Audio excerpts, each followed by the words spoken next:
Եթերում CBC FM-ի հայկական ծառայության նորությունների թողարկումն է։ Խոսափողի մոտն են Աթիրա Իսրաֆիլը եւ Սաբինա Բայրամը։ Նման միջոցառումներ մի քանի անգամ անցկացվել են։ Տարբեր երկրներից միջազգային փորձագետների մեծ խումբ է այցելում Ադրբեջան, համաշխարհային օրակարգի կարևոր խնդիրներ լուծելու համար։ Այս մասին նախագահ Իլհամ Ալիևը ասել է ԱԴԱ համալսարանում ընթացող «Դեպի նոր աշխարհակարգ» խորագրով միջազգային ֆորումում։ Նախագահի խոսքով այս բոլոր այցելությունները օգնում են ավելի լավ ճանաչել Ադրբեջանին եւ զգալ երկրի զարկերակը։ Ադրբեջանի պատմական տարածքների ազատագրումից հետո միջազգային փորձագետների պարբերաբար այցելությունները ազատագրված տարածքներ իհարկե ավելի շատ տեղեկություններ են տալիս մեր երկրի պատմության, հակամարտության պատմության, Ադրբեջանի ներկայիս իրողությունների մասին, նշել է պետության ղեկավարը։ Ադրբեջանը բազմաթիվ երկրների հետ ռազմավարական գործընկերության հռչակագրեր է ընդունել։ Այսպիսով արդեն ստեղծված այս հարթակը մեզ թույլ է տալիս կարևոր դեր խաղալ որպես աշխարհագրական, քաղաքական, տնտեսական եւ տրանսպորտային կամուրջ Կենտրոնական Ասիայի տարածաշրջանի եւ Եվրոպայի միջև։ Այս մասին նախագահ Իլհամ Ալիևը հայտարարել է միջազգային ֆորումում։ Իհարկե, այս տարածաշրջանի հետ երկարաժամկետ համագործակցություն ծրագրելիս բավական է նայել քարտեզին, հասկանալու համար, որ Ադրբեջանին հնարավոր չէ անտեսել։ Թեև Եվրոպայում կային այնպիսիք, ովքեր կնախընտրեին անջատել Ադրբեջանը ոչ միայն այս գործընթացից, այլև բաժանարար գծեր գցել Կովկասում, հատկապես հարավային Կովկասում։ Սակայն նման փորձերը դատապարտված են ձախողման, ընդգծել է պետության ղեկավարը։ Եթե Ադրբեջանի եւ Հայաստանի միջև համաձայնագիր ստորագրվի, ապա իհարկե համագործակցություն սկսելու համար որևէ խոչընդոտ չի լինի։ Այս մասին նախագահ Իլհամ Ալիևը հայտարարել է դեպի նոր աշխարհակարգ միջազգային ֆորումի ժամանակ։ Կարծում եմ, որ պետք չէ ժամանակ կորցնել, քանի որ կրկին խաղաղության համաձայնագրի հարցում գնդակը Հայաստանի դաշտում է։ Ես արդեն բազմիցս հրապարակավ հայտարարել եմ, թե ինչ ենք ակնկալում Հայաստանից, մեր տարածքային ամբողջականության եւ սահմանադրության առումով, ընդգծել է երկրի ղեկավարը։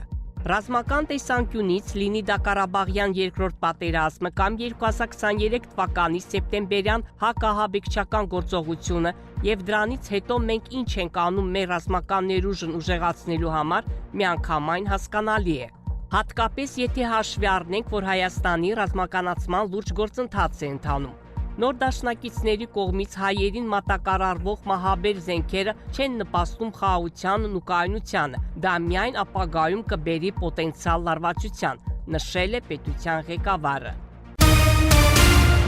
Ռուսաստանի արտաքին գործերի փոխնախարար Միխայիլ Գալուզինը հանդիպել է աշխատանքային այցով Մոսկվայում գտնվող Ադրբեջանի նախագահի հատուկ հանձնարարությունների գծով ներկայացուցիչ Խալաֆ Խալաֆովի հետ։ Ինչպես նշված է Ռուսաստանի արտաքին քաղաքական գերատեսչության կայքում զետեղված հաղորդագրության մեջ, կողմերն ընդգծել են Մոսկվայի եւ Բաքվի միջև կապերի հետագա ամրապնդման իրենց շահագրգռվածությունը, համաձայն Ռուսաստանի Դաշնության եւ Ադրբեջանի Հանրապետության միջև դաշնակցային համագործակցության մասին հռչակագրի, որը ստորագրվել է երկու երկրների բարձրագույն ղեկավարների կողմից 2022 թվականի փետրվարի 22-ին։ Հանդիպմանը դիտարկվել են քաղաքական երկխոսության խորացման եւ առևտրատնտեսական համագործակցության խորացման հարցեր։ Առանցահատուկ ուշադրություն է դարձվել Ադրբեջանում ռուսական մշակութային, հումանիտար եւ տեղեկատվական ներկայության գործնական ասպեկտներին։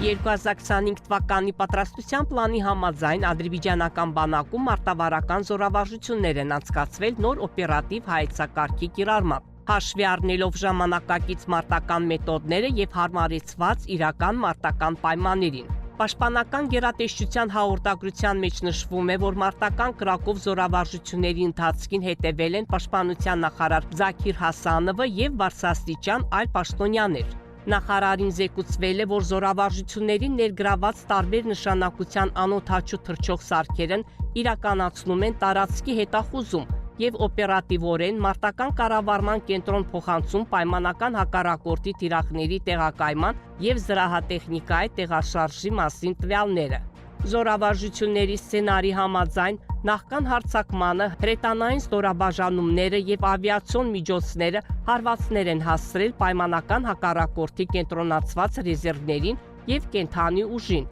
եւ անցում ապահովել ականապատ դաշտերով։ Ամերիկայի Միացյալ Նահանգների կոնգրեսում տեղի ունեցել ականազերծում Ադրբեջանում, առաջնահերթություններ եւ մարտահրավերներ խորագրով լուսանկարչական ցուցահանդես եւ միջոցառում։ Այս մասին X սոցիալական ցանցի իր էջում հայտնել է Վաշինգտոնում Ադրբեջանի դեսպանատոնը։ Միջոցառումը նվիրված էր Ադրբեջանում ականների խնդրին, դրա հետևանքներին եւ կառավարության ջանքերին ուղղված այս խնդրի վերացմանը։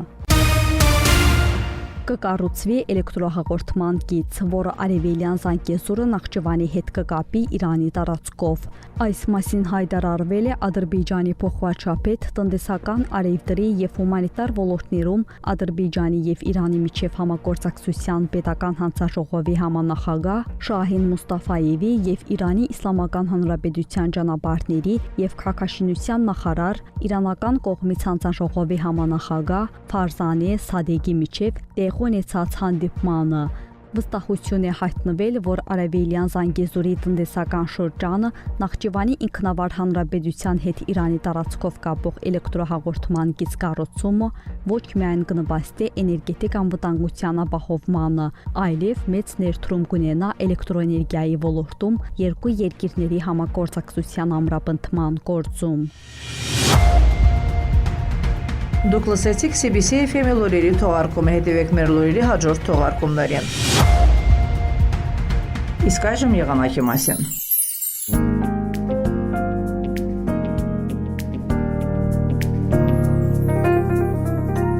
Բաքվում եւ Աբշորի թերակղզում սպասվում է փոփոխական անպամատություն, հիմնականում առանց տեղումների եղանակ, սակայն գիշերը թերակղզու որոշ հատվածներում հնարավոր է կարճատև անձրև, քամին հյուսիս-արևմտյան։ Օդի ջերմաստիճանը գիշերը կկազմի 10-14 աստիճան, ցերեկը 15-18 աստիճան տաքություն։ Ադրբեջանի հյուսիսային եւ արևմտյան մարզերում սպասվում է ընդհատումներով անձրև եւ ամպրոպ։ Որոշ շրջաններում տեղումները կլինեն ինտենսիվ, կդիտվի ամպրոպ եւ կարկոտ։ Օդի ջերմաստիճանը գիշերը կկազմի 10-15, ցերեկը 17-22 աստիճան տաքություն։ Լեռներում գիշերը 2-7 աստիճան տաքություն, ցերեկը 7-12 աստիճան։ Շուշայում, Խոջալույում, Խոջավենում, Խանքայինում սպասվում է 12-16, Աղդամում, Ֆիզուլիում 11-19, Ջեբրայիլում, Զանգիլանում, Գուբաթլիում 11-14, իսկ Լաչինում եւ Կելբաջարում 10-12 աստիճան տաքություն։